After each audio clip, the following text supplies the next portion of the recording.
Perkenalkan, nama saya Made Aridwita Agustini dengan NIM 2112021085. Di sini saya dari kelompok 2, kelas 2C. Saya akan menjelaskan mengenai metode-metode pembelajaran kurikulum 2013. Pertama, pengertian metode pembelajaran. Secara singkat, metode pembelajaran dapat diartikan sebagai cara sistematis yang terdiri dari langkah-langkah untuk mengefektifkan pembelajaran. Cara ini dibuat dalam bentuk konkret sehingga mudah untuk diaplikasikan. Secara harfiah, metode dapat disebut juga dengan cara. Jadi, metode adalah cara atau prosedur yang dipakai untuk mencapai tujuan tertentu. Berdasarkan pengertian itu, maka metode pembelajaran adalah cara kerja sistematis yang memudahkan pembelajaran karena memakai implementasi spesifik yang terdiri dari langkah-langkah konkret. Tujuan agar proses pembelajaran berjalan dengan efektif dan tentunya memberikan dampak yang positif. Jenis-jenis strategi pembelajaran. Berdasarkan pendapat Yuno, variabel metode pembelajaran diklasifikasikan dalam 3 jenis. Apa saja jenis-jenisnya?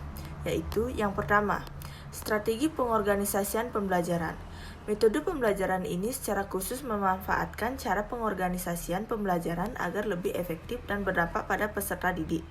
Cara yang dipakai mengacu pada suatu tindakan seperti pemilihan isi, penataan isi, pembuatan diagram, dan format lainnya yang setingkat. Strategi pengorganisasian dibedakan menjadi 2 jenis, yaitu yang pertama, strategi mikro, berisi metode untuk pengorganisasian isi pembelajaran yang berkisar pada satu konsep, prosedur, atau prinsip. Sedangkan, strategi makro lebih mengacu pada metode untuk pengorganisasian isi pembelajaran yang melibatkan lebih dari satu konsep, prosedur, atau prinsip. 2. Strategi penyampaian pembelajaran. Strategi penyampaian pembelajaran merupakan metode yang berfokus pada penyusunan strategi penyampaian pembelajaran yang biasanya menggunakan media pembelajaran sebagai alat utama yang berfungsi menyampaikan pembelajaran kepada siswa dengan lebih efektif dan efisien. Tak hanya itu, media juga dapat merangsang respon dan memasukkan peserta didik. Terdapat 5 prinsip yang harus diperhatikan dalam membuat media pembelajaran sebagai strategi penyampaian pembelajaran, yaitu yang pertama, tingkat kemampuan khusus yang dimilikinya. Kedua, tingkat motivasi yang dapat ditimbulkannya. Yang ketiga, tingkat kecermatan dalam menggambarkan sesuatu. Yang keempat, tingkat interaksi yang mampu ditimbulkannya. Dan yang terakhir, tingkat biaya yang diperlukan. 3. Strategi pengelolaan pembelajaran. Jenis metode pembelajaran yang terakhir adalah strategi pengelolaan pembelajaran. Metode ini secara khusus menata interaksi antara peserta didik dan variabel metode pembelajaran lainnya. Selain itu, metode ini berkaitan dengan pengambilan keputusan mengenai strategi pengorganisasian dan strategi penyampaian yang mana akan digunakan dalam proses pembelajaran. Beberapa klasifikasi dalam metode ini adalah sebagai berikut. Yang pertama, berdasarkan pemberian informasi. Contohnya, metode ceramah, metode demonstrasi, dan metode tanya jawab.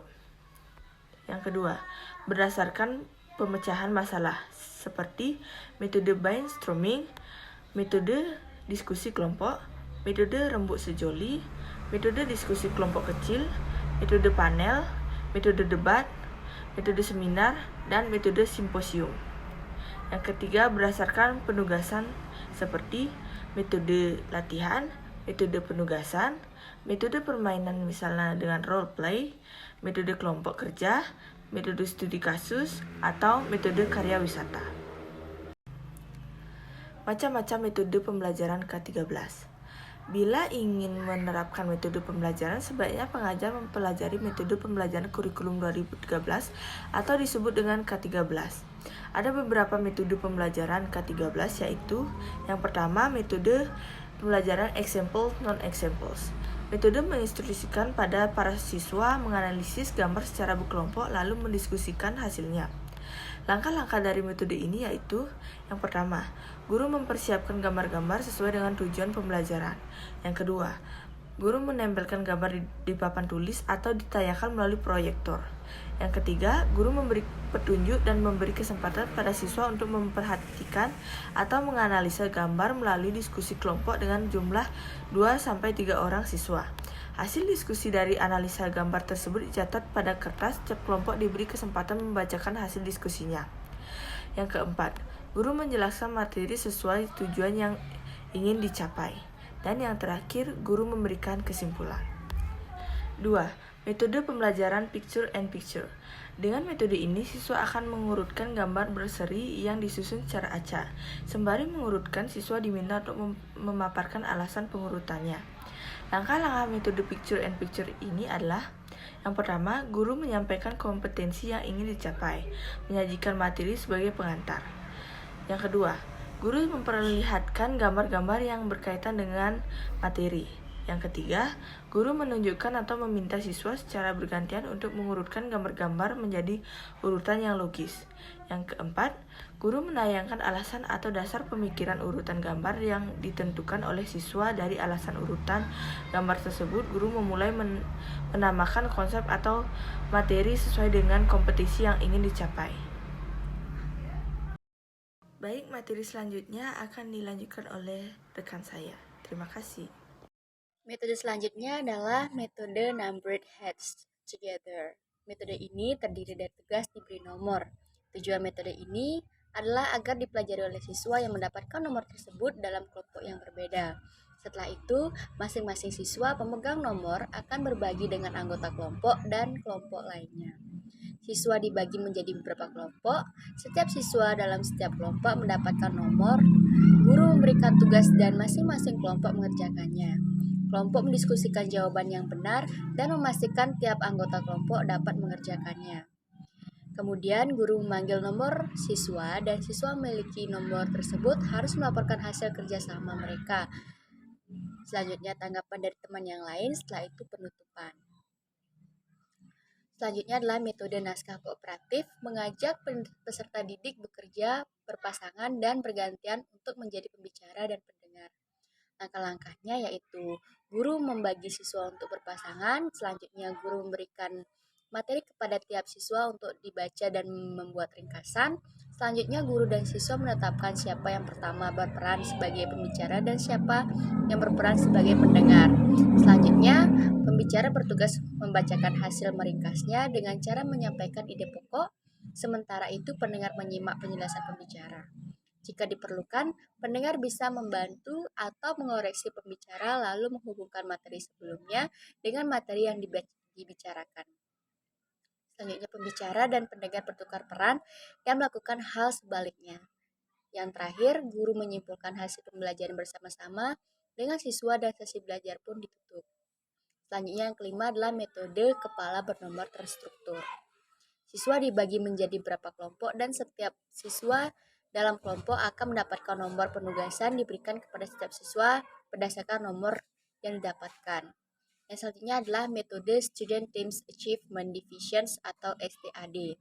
Metode ini mengelompokkan siswa menurut prestasi, gender, suku, dan sebagainya. Lantas kelompok siswa yang diminta untuk mengerjakan tugas kelompok, kemudian evaluasi dilakukan dalam bentuk tes atau kuis. Nah, dalam tes ini kelompok tidak boleh saling membantu. Yang ketujuh adalah metode pembelajaran jigsaw atau metode tim ahli. Langkah-langkah metode jigsaw ini yaitu pertama, siswa dikelompokkan ke dalam 4 anggota. Yang selanjutnya, setiap anggota dalam tim diminta untuk menjadi seorang ahli. Kemudian semua tim ahli dari tim yang berbeda berkelompok dan membentuk tim ahli untuk berdiskusi dan mempelajari materi yang sama. Selanjutnya masing-masing tim ahli akan kembali ke kelompok mereka untuk membagikan keahliannya pada tim asal tersebut. Yang selanjutnya tiap tim ahli mempresentasikan hasil diskusi, guru memberikan evaluasi, dan yang terakhir adalah penutup. Metode yang ke-8 adalah metode Problem Based Introduction atau PBI. Pembelajaran berbasis masalah dilaksanakan dengan cara memberikan permasalahan yang harus dipecahkan oleh peserta didik. Yang ke-9 adalah metode pembelajaran artikulasi.